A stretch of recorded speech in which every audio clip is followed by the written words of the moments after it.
தேர்தல் முடிஞ்சிருச்சு. இப்போது மே 4ஆம் தேதி ரிசல்ட் வரப்போகுது. இப்போ வரக்கூடிய தேர்தல் கணிப்புகள் எல்லாமே விஜய்க்கு மிகப்பெரிய தோல்வியை காத்துக்கிட்டு இருக்கு. மு.க. ஸ்டாலின் திரும்பவும் முதல்வராக வரப்போகிறார் அப்படிங்கிறது தான் இப்போ செய்தியாக வந்துட்டு. ஆனால் ஒரு குறிப்பிட்ட இளைஞர் வட்டம் இருக்குதுங்கள்ல, விஜய் ரசிகைகள், அவர்கள் முதல்வராகவே ஆயிட்டார் விஜய் அப்படிங்கிற கனவுல இருக்கிறார். விஜயே அந்த கனவுல இருக்கிறப்ப அந்த சின்ன பிள்ளைங்களுக்கு என்ன சொல்ல முடியும்? விஜயே தான் இப்போ ஒரு முதல்வர் ஆகிட்டோங்கிற அந்த கற்பனையில் ஸ்டாலின் சார் நீங்கள் இது மாதிரி 4ஆம் தேதிக்கு பிறகு வீட்டை விட்டு வெளில வர மாட்டீங்க அப்படிங்கிறது மாதிரிலாம் டைலாக் அடிக்கிறார்.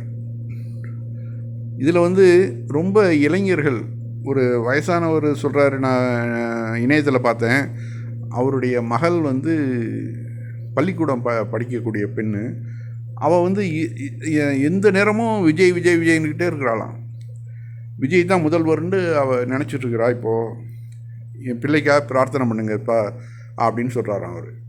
ஏன்னா நாளைக்கு சீஃப் மினிஸ்டர் ஆகிட்டா பிரச்சனை இல்லை, சீஃப் மினிஸ்டர் ஆகலேண்டா அவளால் தாங்க முடியாது, இப்போவே எனக்கு பயமாக இருக்குது அப்படிங்கிறாப்புல.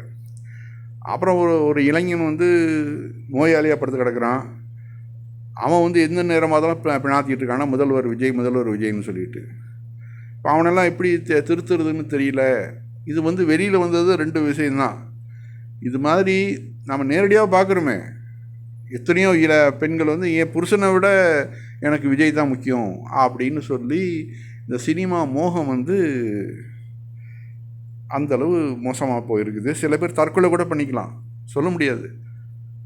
அதனால் அந்தந்த சம்மந்தப்பட்ட பெற்றோர்கள் ரொம்ப ரொம்ப கவனமாக வச்சுக்கணும்.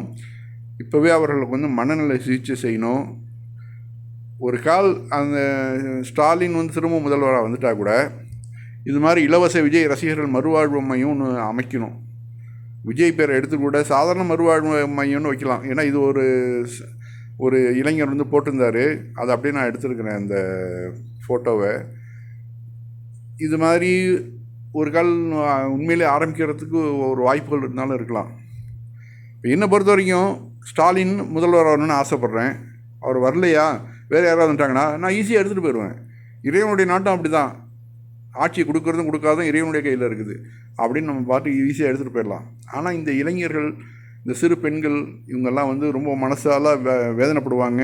ரொம்ப ரொம்ப கவனமாக இருக்கணும். நம்ம டெல்லியில் ஒரு புது விதமான வியாதி ஒன்று பரவிட்டு இருக்குது. என்னன்னாக்க, அதாவது பன்றிகளை வளர்க்குறது. அந்த டெல்லி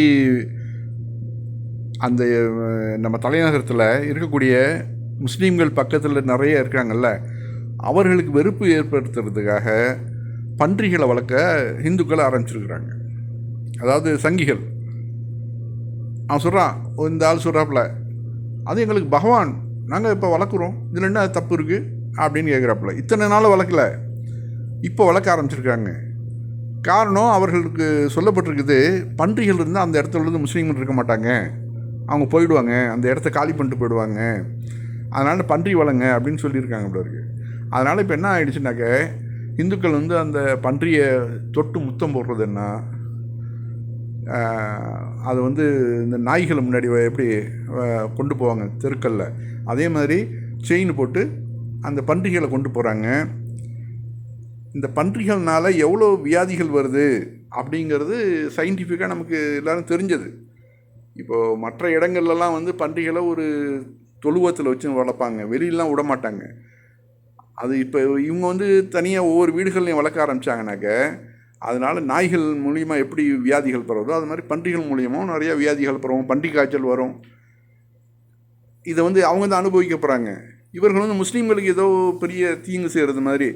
குரானில் அப்படிலாம் ஒன்றும் அந்த மிருகத்தை சுத்தமாக வெறுத்து ஒதுக்குங்கன்னா சொல்லலை. இந்த பாருங்கள், அந்த பன்றியை முத்தம் போட்டு அதை சோசியல் மீடியாவில் போடுறாங்க ரொம்ப சந்தோஷமாக. ஏன்னா இதெல்லாம் பார்த்துட்டு பக்கத்தில் இருக்கக்கூடிய முஸ்லீம்கள் காலி பண்ணிட்டு போயிடுவாங்களாம். குரானில் சொல்கிறது பன்றியின் மாமிசம் தான் உங்களுக்கு தடுக்கப்பட்டதுன்னு சொல்லுது. மற்றபடி அந்த பன்றியை வெறுக்கணுங்கிறதுலாம் ஒன்றும் கிடையாது.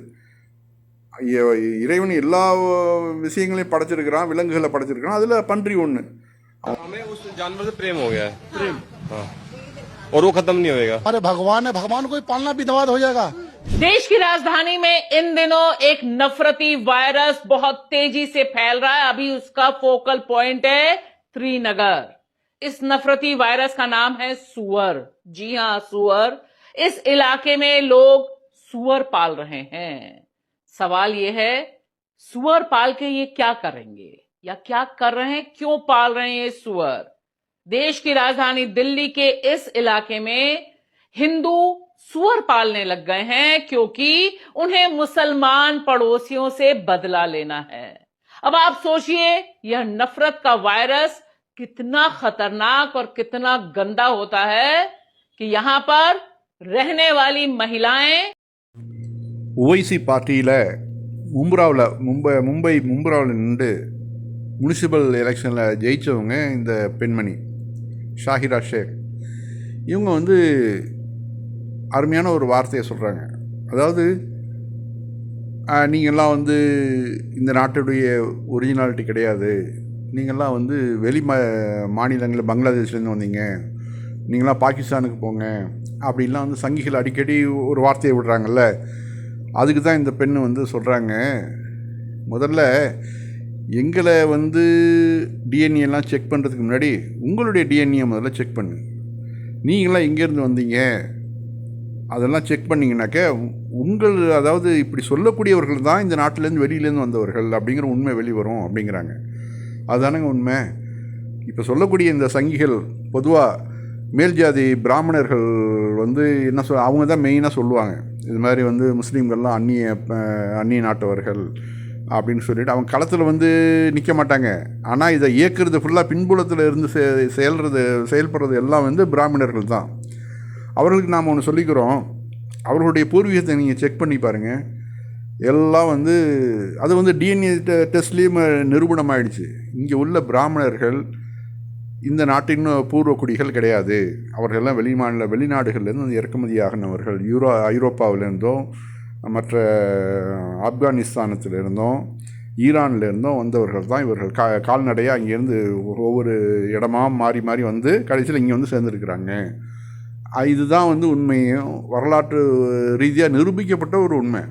ஆனால் நம்ம அவர்களை போய் நீங்கள் வந்தேரிகள், நீங்கள் இந்த நாட்டை விட்டு வெளியேறுங்க அப்படின்னு நம்ம சொல்ல போகிறதே இல்லை, சொல்லவும் தேவையில்லை. ஏன்னா அவர்கள் பல தலைமுறைகளாக வந்துட்டாங்க, இங்கே இருந்து அவர்களுடைய லைஃப் ஓடிட்டுருக்குது. ஆனால் இங்கே இருக்கக்கூடிய முஸ்லீம்கள் 99% வந்து இங்கே உள்ள வர்ணாசிரம கொள்கைகளுக்கு பயந்து போய் வேறு வழி இல்லாமல் தான் அவங்க மாறினது, இந்துக்களாக மாறினது, இந்துக்களாக இருந்து முஸ்லீம்களாக மாறினது. அது அவர்களுக்கும் தெரியும், அதுதான் அவங்க சொல்கிறாங்க.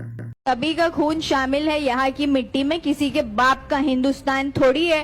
तो ये जो पाकिस्तान बोल रहे, बांग्लादेशी बोल रहे, आतंकवादी बोल रहे, यहाँ चले जाओ वहाँ चले जाओ, इनका जाति प्रमाण पत्र सही तरीके से चेक करो।